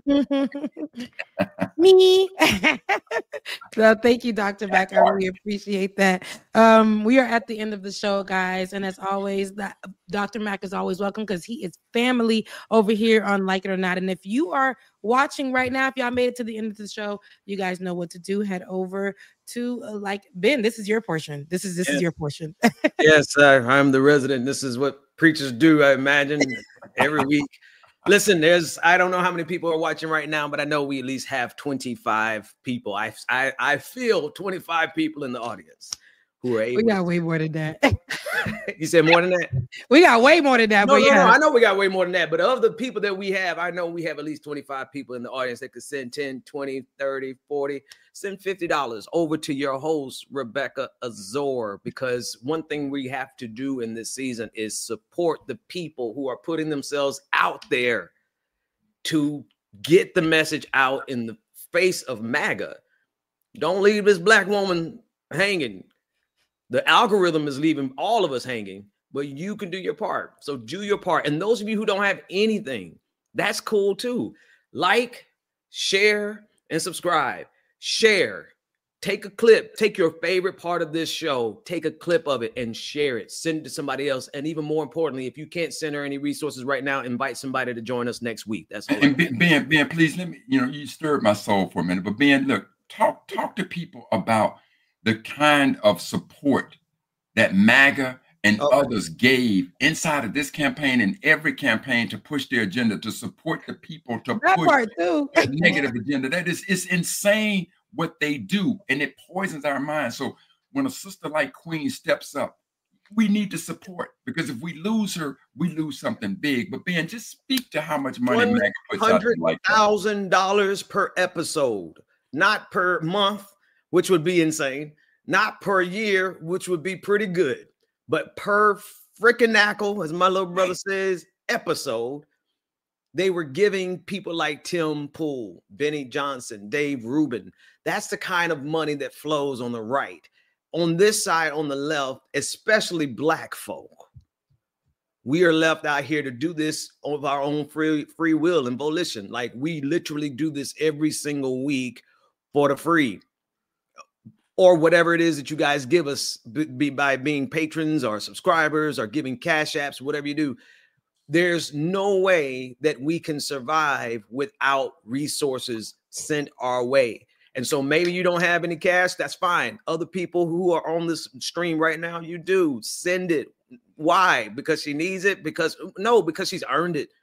And because you need this voice to stay out here for the rest of these next 4 years and beyond. Now, maybe you don't have any money. Cool. We gave you some other ways. Maybe you know somebody. I'm going to put this in the atmosphere, Rebecca, because something I know that you need to be on is radio right now. You need to be on somebody's television show, somebody's radio show right now. So maybe you know somebody who knows somebody, something about it. Connect her, talk her up, make ChatGPT say even more about her. Put her up in the algorithm so that we can get this queen on the throne that she needs to be on, which is at the top of political commentary in the United States of America. And there's that we got a show, and I appreciate it. In the meantime, send her a cash app. Becky's voice on cash app, y'all. But thank you guys so much. We have a show. Dr. Mack, you made today very, very, very special. I appreciate your voice. I appreciate your history, your knowledge, and sharing that with us and teaching us. I Love that, because we need those moments, and you do it in a way where people pay attention. We gravitate towards that because we're missing that. And you're filling in those gaps for us and helping us put the pieces together. So we really, really appreciate you, Dr. Mack. So we got 8 super chats too. What'd you say? Got 8 super chats. Oh, you want to go ahead and read them, Ben? Sure. we got 8 super chats. What's the super chat? Somebody's sending a donation for their comment. And you give me this the pronunciation of the last name again, Rebecca. You had it before. Charlie. Oh, I forget. Dijamir. Dijamir. They told us that before. Anyway, this is what they said. Get this Black woman something to treat herself. She's working hard and more than earned it. Amen to that. Let's go to the next one. Soul Life. Don't forget to like the video. It helps boost the channel. Facts. Thank you for the super sticker from Ken M for 2 francs. I believe that's what it is. Tigwick. We're listening, Rebecca. $20. Thank you so much for that contribution. Tanya K, $2. Thank you for that. Omega Shinran Dragon. Thank you. They said, thanks for the show. Big time, Bex and Ben. Love you, mean it. Charlie sent another $2 with, I'm not sure, what is that image? It looks like cameras. It's a hug. You know that. So here's a little tidbit, guys. That emoji is not. I thought it was mean cinema. When you look at it, it's actually a hug, and I appreciate the hug. I thought it was a camera cinema too. Me right? too. Until they said that. Look closely. You mean the emoji right by her name? No, the one underneath it, not the lighter blue section. 4 squares. Yeah, those 4. It looked like. Okay, I can see the hearts now. They were supposed to be it's 2 people hugging. It's 2 people hugging. It's 2 people hugging, and for a long time we thought it was the cinema, like the one that I'm going to the movies, or Okay, teach the old man. Look, they teach it. All of us hold on this one. All right, and then the last one was they sent another $2. Charlie Jinmir. Thank you. Jinmir. Thank you so much. Doing my part to provide. What was that one? I said semi-anonymous foreign funding. And Captain Black Sparrow sent a $5. Thank you so much, y'all. I love you. I mean it. I hope that everybody's weekend is beautiful, and get some rest if you can. Make sure you pour into yourself and pour into other people. And that's pretty much all I have. And I hope that, I know it's November. We're in the middle of the month. Hold on, because we're about to get into the new year. So I know this is seasonal depression time. This is all those things. Keep your mind sane. Keep positive. The next day is going to come. Okay. There's always going to be a next day for you to get it right, even if you didn't get it right on today. I love you. Mean it. Be good to yourself. See y'all. Work that we're doing here is not going to stop when it comes to these type of discussions. It's going to be for us and by us here on this platform when the media is telling us to look the other way. Your support is what helps us move forward. Join patreon.com/like it or not. Help us grow. Like it or not, y'all. Y'all know what time it is. It's time for Like It or Not. With Rebecca Azor. Let's start this damn show. Yes, it's time for Like It or Not. With Rebecca Azor. Let's start this damn show. Like It or Not. Rebecca Azor is in the house. You know she got a funny story to tell. Talking politics, culture, or real life ish. I live in life in the ATL.